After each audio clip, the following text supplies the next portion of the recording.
Stress is pervasive. Everyone on the planet experiences stress on a daily basis, and it is our ability to adapt to, manage, and thrive in spite of the stress that determines whether we live the life that we deserve.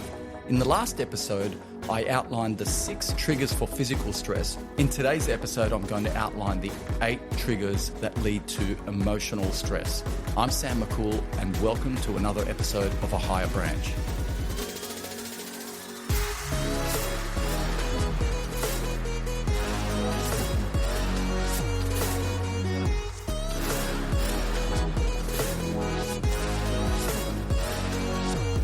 Well, hello and welcome to this series on stress. And if you are new to this podcast, first of all, welcome. We're getting many new listeners every week. And if you are an existing listener, please take out your phone and give me a rating and review. Because the more reviews we get, the higher our ranking on Spotify, Apple, YouTube, and all other podcast portals. Now, today I'm going to continue our series on stress. The last episode was about identifying the 6 physical stresses. Today we're going to go into the more complex area of emotional stress that leads to mental health issues. And these are ones that we need to manage early before it takes hold and becomes a chronic strain on our system. And then we find that our life spirals out of control as a result. So as I mentioned in the last episode, managing stress has been a challenge for me throughout my life because I tend to overwhelm myself with too many things to do.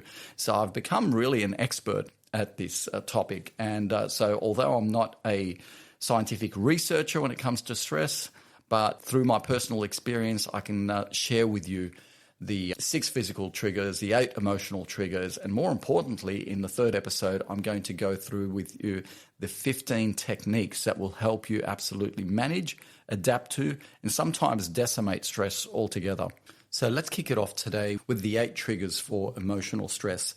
It's important for you to identify these 8 triggers so you can avoid toxic thinking, which is perhaps the number one reason why people suffer from mental and emotional health issues. Now, toxic thinking is essentially all the negative self-talk that goes on inside your head. Now, most of us are in a constant conversation with ourselves and don't even realize it, right? And toxic thoughts usually creep in when these 8 triggers lead us into a negative loop of thinking and feeling. So your thoughts affect your feelings, and your feelings in turn affect your thoughts. So this partnership between your head and your heart can either work for you or against you. So it's either a positive loop or a vicious cycle. And when we get triggered by these 8 typical emotional stresses that I'm going to go through, you will then enter a negative loop or a vicious cycle. So if you feel angry, for example, you will have angry thoughts. And when you have angry thoughts, you will feel angry, and the cycle repeats itself. And then you start to indulge in toxic negative self-talk. Now, I'm going to give you a few examples which may sound shocking and unrealistic, but you would be surprised really to learn what is going on in your subconscious mind when you are overwhelmed by these 8 emotional stresses. So you essentially start dumping on yourself and use internal language like, I'm not smart enough, I'm not pretty enough, I'm not good enough, I can't do anything right, I didn't go to the right school, I'm too weak, I'm too old, I can't change. And my personal favorite, my parents messed me up. So before you get into that vicious cycle where you start indulging in negative thoughts and then you go into the spiral of negative feelings and then negative thoughts, you need to identify these 8 triggers so you can witness your thoughts. When you identify what the 8 triggers are, then you can catch yourself thinking negative things. And most of us forget that we are not our thoughts. Our true self is the one witnessing our thoughts. And only when we identify the triggers and then witness our thoughts or catch ourselves indulging in negative self-talk can we then start to change our thoughts. And it'll all make sense once I share with you the 15 techniques for managing physical and emotional stress. Okay, so let's kick it off with the first trigger and what I call following the 2 imposters.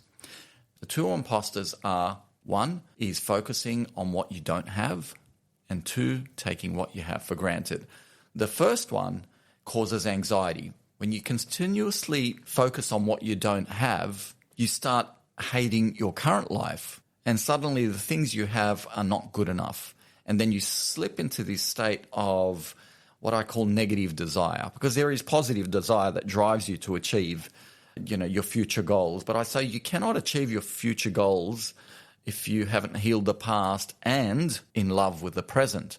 And the two imposters of focusing on what you don't have and taking what you have for granted will lead you down the path of despair and darkness and depression. A lot of people that suffer from depression follow these two imposters. But the second imposter is taking what you have for granted, and that is the one that leads to depression. That's basically you taking your partner for granted, your work colleagues, your friends, your family, the country that you live in, and all the things that you take for granted that your government provides or your community provides, like clean water, electricity, gas. Yes, we have a great in the Western world. I live in Sydney, Australia, and we should never take those things for granted. And if you do, then you're going to lead yourself down the path of unhappiness, and guaranteed that's going to then fill your heart with envy, which is a particularly destructive human emotion.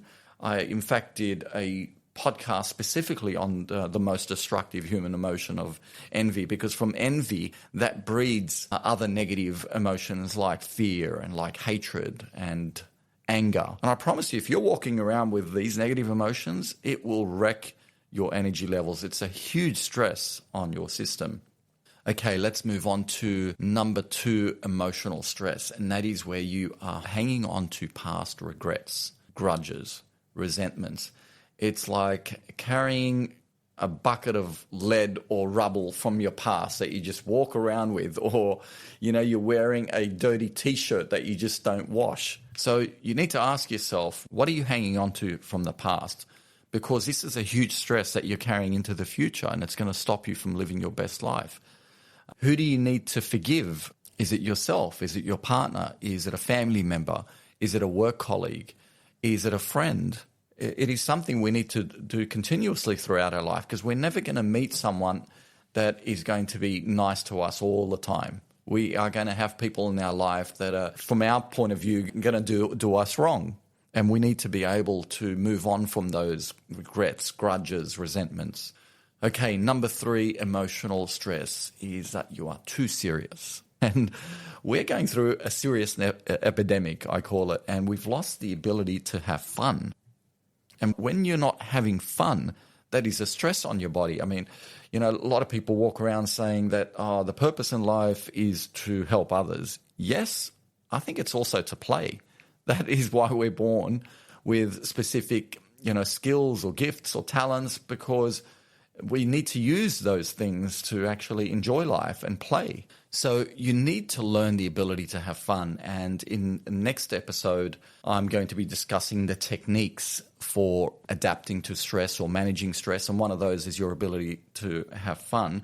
And in fact, if you're listening to this and haven't already subscribed, please, I don't want you to miss any future episodes, because my episodes compound on each other, and holistically they provide a very prescriptive and practical framework for you to live by.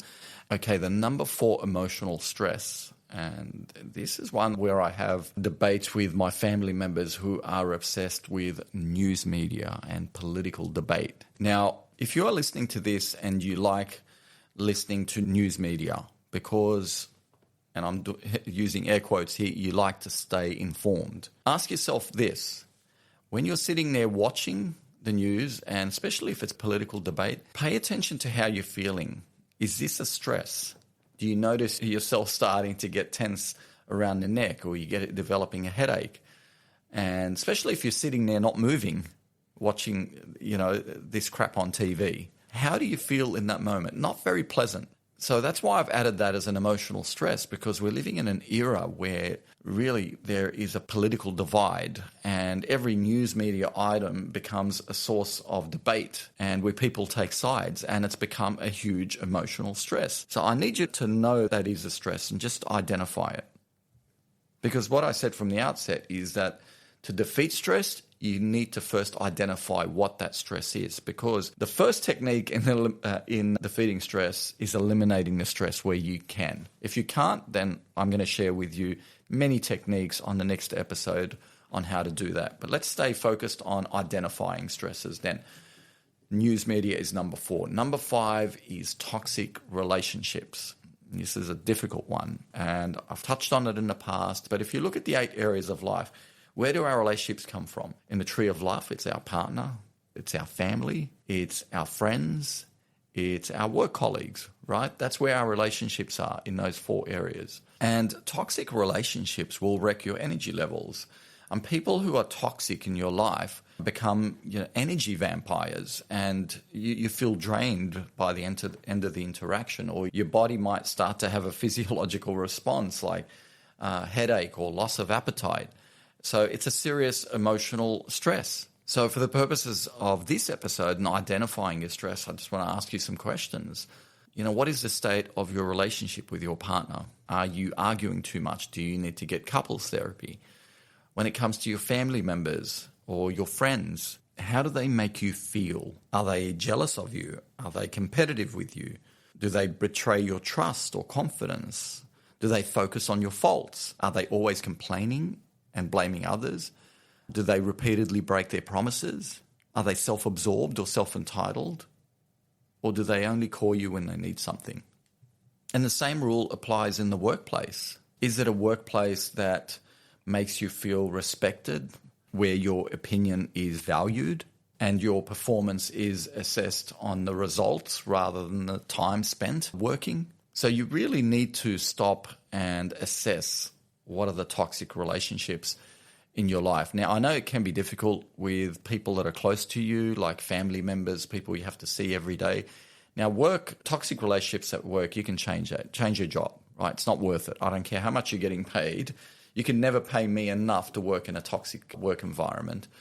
But when it comes to family, you just need to minimize your exposure to them. And in the next episode, I'm going to talk about the techniques on managing toxic relationships. But for now, please identify that's the 5th emotional stress that can wreck your energy levels. Now, the 6th one is clutter. And what I mean by that is there's a lot of research out there which shows that if you live in an environment, whether it's at home or in the workplace, where you are surrounded by clutter, then that has a subtle but insidious stress on your central nervous system. That's right. It actually impacts your central nervous system, and that can increase your baseline stress. In other words, your baseline is where you are neither stressed nor relaxed. You're just in a neutral state. Now, clutter can raise that threshold. So your central nervous system is constantly under a little bit of stress. And sometimes that's the straw that can break the camel's back. And as I said, there's a lot of research around that. Now, there is an art to living where you are surrounded by order, structure, where your home becomes a source of serenity.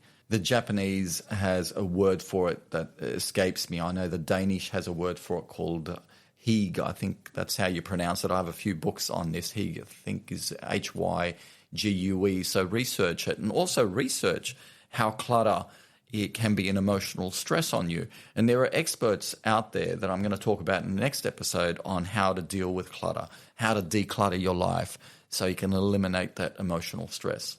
Okay, number 7 is too much information or too much to do. Now, we live in a world where we are bombarded with information, too much information. And even when it's positive information on what to eat, how to dress, how to exercise, where to work, what goals you should have, this is just overwhelming. And this is something that our ancestors did not have to deal with. Like even 50 years ago, people would have maybe 3 things on their to-do for the whole week. We have 3 things to do for the hour these days. And when we don't do it, it becomes a source of emotional stress. We start to feel overwhelmed.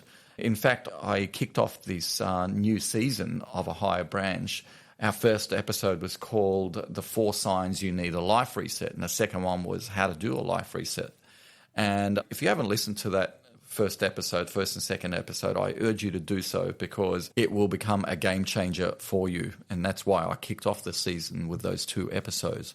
So too much information and there's too much on your to-do list is a source of stress. So I need you to identify that as a source of stress. Okay, now it leads me to the eighth and probably the most destructive of emotional stress, and that is isolation or loneliness. And there's been a lot of research on this topic, and I've spoken to numerous psychologists and therapists on the destructive nature of loneliness and isolation. In particular, Dr. Guy Winch, in his books, has identified this as a source of stress. And it also impacts your physical stress. Now, when I segregate the stressors into physical and emotional, it doesn't mean they're separate. They actually impact each other. So especially the emotional will usually impact the physical because our bodies pay the price of what is going on inside of us emotionally. And research has shown that, not socializing enough or social isolation and loneliness is worse for you than smoking, than high cholesterol, than high blood pressure. And these are like serious physical factors that lead to physical ailments. So right at the top of the list, researchers list social isolation as the number one stressor. And conversely, if you look at the blue zones where the longest living people, the number one factor that leads to their longevity is a strong social networks. Now, I don't mean social media. That does not count. I mean face-to-face and analog interaction with people. We are social beings. And when we do not connect with others face-to-face, when we are not having fun with others, and the brain sends a message to the cells of the body that put it in a state of fight or flight, which is essentially a stress. And that explains also why people who are in a happy relationship, long-term relationship or marriage, live a lot longer than single people who are isolated. Now, if you are listening to this thinking, oh, great, like I feel isolated, and hey, it's a common now phenomena in society. We have become more lonely than ever. More isolated than ever, which is ironic when we are more connected than ever. But our connection is through social media, and we need to focus more and more on in-person interaction. But I digress because that is something that we're going to cover in the next episode. Okay, I hope I've given you some food for thought and some insight into this complex area of 8 triggers that lead to emotional stress. Now, if you know someone that could benefit from listening to this episode, please share it with them and pay it forward, because it is my personal mission to change as many lives as possible, positively and constructively. And I hope you will join me on that journey so together we can change lives one person at a time. Okay, I'm going to leave you with the same message as I do every day. And you may be getting tired of this reminder, but it really is a beautiful reminder that every morning is the dawn of a new day and for you to have a fresh start. I hope you have a great day. And as always, live consciously, my friends.